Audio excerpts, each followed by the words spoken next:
আসসালামু আলাইকুম, welcome back to my channel. কেমন আছেন সবাই?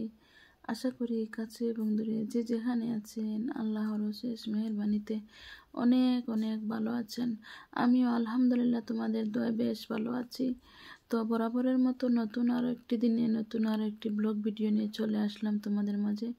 তো আশা করছি আমার ভিডিওটি তোমাদের ভালো লাগবে। যদি ভালো লাগে তাহলে লাইক দিয়ে দেখা শুরু করুন। আমি আজকে তোমাদেরকে নতুন একটা ভিডিও দেখাচ্ছি। ভিডিওটা হচ্ছে তোমরা তো সবাই জানো আমি টেইলারের কাজ করি। দেখো আমি এতগুলো কাপড় কেটে রেখেছি টেবিলের উপর। এই ব্যাগে দুইটো, সব ব্যাগে ব্যাগে দুইটো তিনটো করে করে রাখা আছে। দেখো আমি সবগুলো অনেকটি কাপড় আজকে কেটেছি। এগুলা সব কেটে আবার সেলাই করতে হবে। তো রাতে কাটি, দিনে সেলাই করি। তো তোমার দেখো আমি এতগুলো কাপড় কাটছি, কাটার পরে আমার পায়ে ব্যথা হয়ে যায়, খাড়া থেকে কাপড় কাটতে হয় টেবিলের ওপর।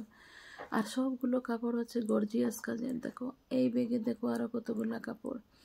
এখানে হচ্ছে 4টা 3 পিস, সবগুলো হচ্ছে ভিতরে ফলস কাপড় দিয়ে 4টা 3 পিস কেটে রেখেছি। সবগুলো কাজ শেষ করে এগুলা কাপড় সেলাই করে এই মাসে আমি অনেক কাজ করব। এখানে আরও কয়েকটি কাপড় ব্যাগে রেখে দিয়েছি, কাটা কাপড়। এগুলা কাটা না, এগুলা এমনিতে কাটা ছাড়া রেখে দিয়েছি। আর আরেকটি রুমে আরেকটি কয়েকটা ব্যাগ আছে, কাপড় কাটা নাই, এগুলা রাখা আছে। কিন্তু এখানে একটু লাইটিংয়ের সমস্যার জন্য একটু অন্ধকার দেখাচ্ছে। সব কাজ শেষ করে এসে দেখো আমি ইফতার রেডি করলাম। আলহামদুলিল্লাহ, ভাগ্যে যা ছিল তাই রেডি করেছি। তো আমার আজানের সময় একটু মনে হলো তোমাদের সাথে শেয়ার করি যে আমি এত কষ্ট সারাদিন করি, সারাদিন এত পরিশ্রম করার পরেও আমার ইফতারের জন্য কোনো কিছু কিনে আনা হয় না, আমি সব কিছু নিজ হাতে তৈরি করি। তো এখানে আমার ছেলে, আমার মেয়ে এবং আমার হাজব্যান্ড বসে পড়েছে। আমার সিটটা খালি আছে, আমি বসবো, কারণ ক্যামেরাম্যান ছিলাম আমি।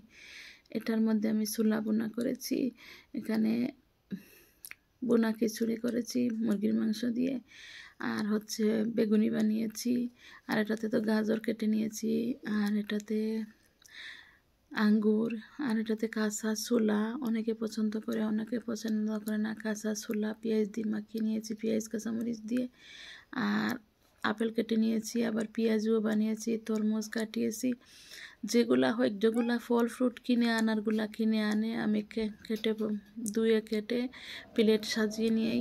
আর যেগুলা বানানো সেগুলো আমি ঘরে বানাই, কোনো জিনিস কিনে আনা হয় না, আমি সবগুলো নিজ হাতে তৈরি করি। এত কাজ করে যখন আমি ইফতার তৈরি করি তখন আমি একটু হয়রান হয়ে যাই, খুব কষ্ট হয় আমার।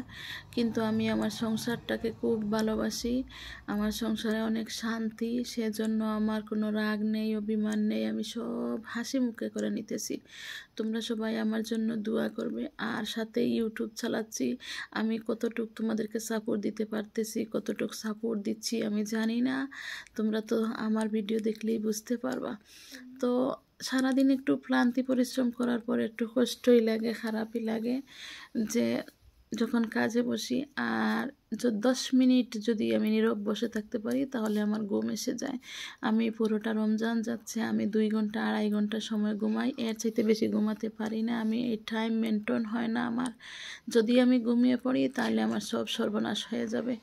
এই জন্য যদি 10 মিনিট আমি বেশি ঘুমাই, 10 মিনিট আমি তুলতে গেলে আমার আরও অনেক ক্ষতি হয়ে যাবে। সেজন্য আমি ঘুম কম আমার। তোমরা সবাই দোয়া করবে। আর আমি রমজানের বাকিটা দিন যেন খুব সুন্দর করে আমি দিনগুলো পার করতে পারি। আর আমার অনেক কাজ, অনেক অর্ডার এসেছে, অর্ডারগুলো যেন আমি ঠিকমতো করতে পারি, কারণ এই মাসে আমি অনেক টাকা ইনকাম করব। তো ভাই, জীবনে বাঁচতে গেলে তো ইনকামের দরকার, তাই না? জীবনে বাঁচতে হলে ইনকামের দরকার, টাকার দরকার। যেহেতু আমার ঘরে দরজায় আমার টাকা আসতেছে, আমি একটু ইনকাম করে নেব, তা তো আমার করতেই হবে ধৈর্যের সহিত। তোমরা আমার জন্য সবাই দোয়া করবে, আমাকে ভালোবাসা দিয়ে যাবে, আমার ভিডিওটা ফুল ওয়াচ করে আমাকে দেবে। আমি এত কষ্টের পরে একটা ভিডিও তৈরি করি, আমি এত কষ্টের পরে ইউটিউবে আছি, তোমরা এইটুকু মাথায় রেখে আমার ভিডিওটা ফুল ওয়াচ করে দিও। ভালো থাকবে তোমরা, সুস্থ থাকবে, আমার জন্য দোয়া করবে। বিশেষ করে এই রমজানের দিনে তোমরা আমার জন্য দোয়া করবে। ইফতার শেষে বসে আমার মেয়ে একটা সূরা পড়লো। আল্লাহ হাফেজ।